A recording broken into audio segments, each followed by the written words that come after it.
Hello and welcome to Access Sportsnet Lakers, brought to you by Arrowhead Mountain Spring Water. Chris McGee, James Worthy, Derek Fisher. We have Allie Clifton and Mike Trudell down at Crypto. And the Lakers, after 81 games, have secured the 3 seed in the West. They dominate the Rockets, scoring 140 points, hitting 19 threes. And for the first time since 2012, guys, the Lakers are going to host a first-round series in downtown Los Angeles. Remember, 2020 was in the bubble. They go 3-1 down the stretch, win in OKC, back-to-back emotional win against Dallas, then here against the shorthanded Rockets, and they're playing good basketball.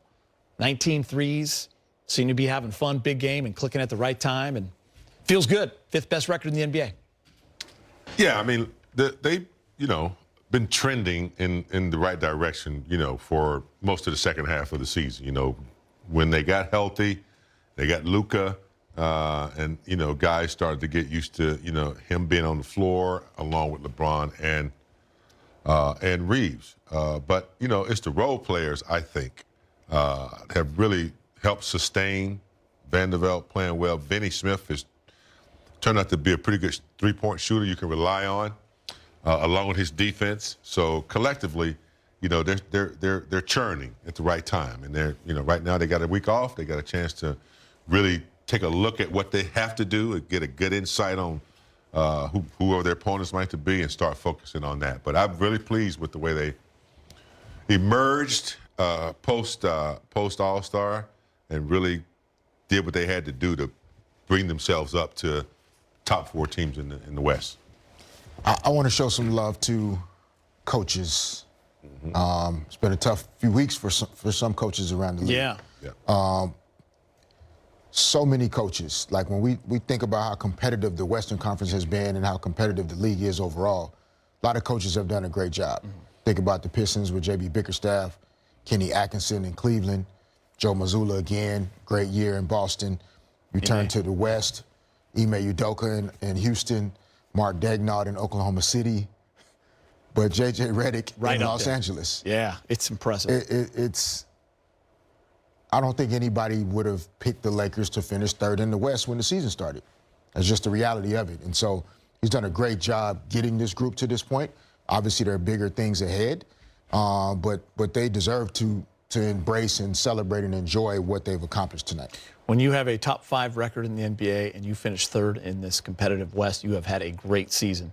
And it's something to be proud of. And now you got to get ready for the playoffs. All right, let's go back to Crypto.com arena. Austin Reeves with Mike Trudell. All right, Austin Reeves. So with this win, 50th on the season, you do secure the 3 seed for the Western Conference playoffs. I know it's been a long season. A lot has happened, but that right there is accomplishing something towards your ultimate goal. Yeah, I mean, the Western Conference is such a, competitive, every single night. Doesn't matter who you play, it's always competitive. And for us to be the 3rd seed is a big accomplishment. Now we have one more Sunday, I believe. Yeah, Friday. Yep. Friday, 2nd day of the Masters, by the way. Everybody watch. Yeah, so we got one more Sunday, and then the real deal starts. So it's very exciting. I figured you'd get a golf reference in there. So Luka just walked by, gave you a tap on the back. Obviously, it seemed like a galvanizing moment for you guys in Texas, in Dallas, around him. What have you seen from him lately coming out of that one and into this one as you approach the postseason? I mean, him just being him.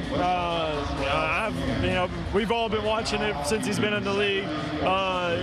He does stuff like he did tonight in Dallas a lot. So we expect him to do that. We want him to go be our best player every single night. And he's one hell of a player. So happy to have him on our team. And that night in Dallas was huge for our team. What were you and LeBron getting into on the bench there? Seemed like you were having some fun. We were getting into it. We don't really like each other. We deal with each other just because of basketball, but other than that, friendship's not that good. But we did celebrate for a second for not being in the play-in tournament. So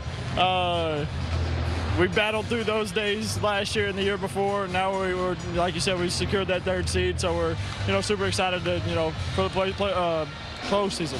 Yeah, not just avoid the play-in, but secured home court for at least one round. And you guys have been playing some good basketball in this building.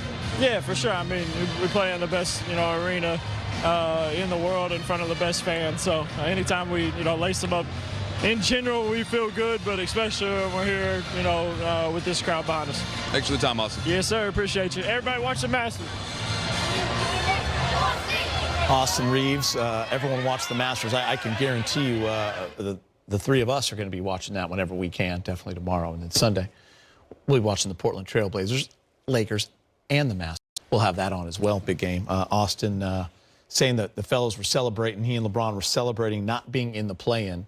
I know we were celebrating that as well, so congratulations to the Lakers. Luka, let's start with him. 39 points, Fish, 13 of 19, 5 of 9 from 3, 8 rebounds, 7 assists. Really, the only blemish for him, I think he would tell you, is the free throw line. Just a rare bad night at the line, or he's got 45. But another great performance. And I think you said something at halftime, just the way he puts his foot on the gas in that first half can just get you right where you need to be going in that second half, and others can start to do their thing. Yeah, I mean, sometimes at the beginning of, you know, not necessarily tonight with guys out for the Rockets, but at the beginning of, like, some of these really important games that the Lakers have played in recent weeks, it's not always easy to see the ball go in early in games. You're anxious, you're nervous, you're worked up, you know, you're ready to compete really hard, and sometimes your shot just isn't there, and you have to find other ways to get yourself into the game. But for Luka Doncic, it doesn't seem to work that way. Like, he sees the ball going in the basket early and often. He's always confident, but when your best players are able to start games that way, that confidence starts to spread through the roster. Dorian Finney-Smith believes he can see the ball go in. Everybody else continues to have that confidence shooting the ball from the perimeter. So it's impressive and contagious that he gets off to good starts as often as he does. I mean, yeah, I mean, he's very confident. You know, he just looks like the type of player that he doesn't think anybody can stop him from doing what he wants to do. I mean, I know there's some great defense out there, like they didn't have their best players, but just on a regular basis, he seems to get where he wants to get to. He seems to be able to get a shot off or make a pass. So that's a lot of confidence right there, and it is contagious when you have somebody on the floor leading like that, and the ball's going through the hoop. It definitely gives the rest of the team a big boost. And you know, it's nice to see that he can control that early in the game, you know, when they need it. A good boost. You know, Dorian Finney-Smith was great tonight again. 18 points, 6 of 8 from 3. He's had 12 threes the last 2 games against the Rockets. So if they do match up at some point down the line, I can guarantee Dorian Finney-Smith will be one of the keys. Let's talk a little Austin Reeves, since we just heard from him, guys. 23 points, 9 of 15, 3 for 6 Fish. The efficiency, the 6 assists, the 7 rebounds, just really kind of fitting into that role perfectly next to LeBron and Luka. Yeah, I mean, the attention that the two of those guys, you know, bring to themselves, the amount of gravitational pull, which we talked about earlier. You know, the Lakers have talked about this a lot. Like, Austin Reeves is now seeing, no disrespect to anybody guarding him, but he's seeing maybe the 3rd best perimeter defender on the Lakers, I mean, on the opponent's side of it. The best defensive player might go to Luka, 2nd best maybe to LeBron. Now the 3rd best perimeter defender is trying to cover Austin in screen roll, and that's tough to do. And so Austin's taking advantage of it, doing a great job playing off 2 superstar Hall of Fame guys. He's a problem. He is. He's a problem, and he's a threat. Usually, you know, in the past, maybe more today, you'll find more ball handlers, but to have your 3rd guy be just as good a ball handler and decision maker as Luka and LeBron is, and can score and can shoot, and can draw fouls, maybe a little bit, I'm not going to say better than those two, but just as good. He gets to the line because he knows how to feel and get the bump and make that shot. So, yeah, that's a problem. And, you know, I don't know from a coaching standpoint how you prepare for that when you have 3 guys that are handling the ball that well and that efficient. You know, he's going to be a threat, and he's focused on both ends. He'll take charges. He'll make smart decisions on the defensive end. So Reeves he's definitely arrived, and he's a problem. I don't want to go to the highlight until I just mentioned, you know, there was a scare during that game with LeBron. He didn't play after that. We'll hear from him, hopefully. And it seemed like everything was okay as he was watching the game and smiling and being his normal self. But there was just a little scare there for a second. It was it is. Anytime it's, particularly when it's like a non-contact situation, you just kind of stretch a little bit. But that's something, it's an ongoing injury fish and something he's dealt with most of his career there.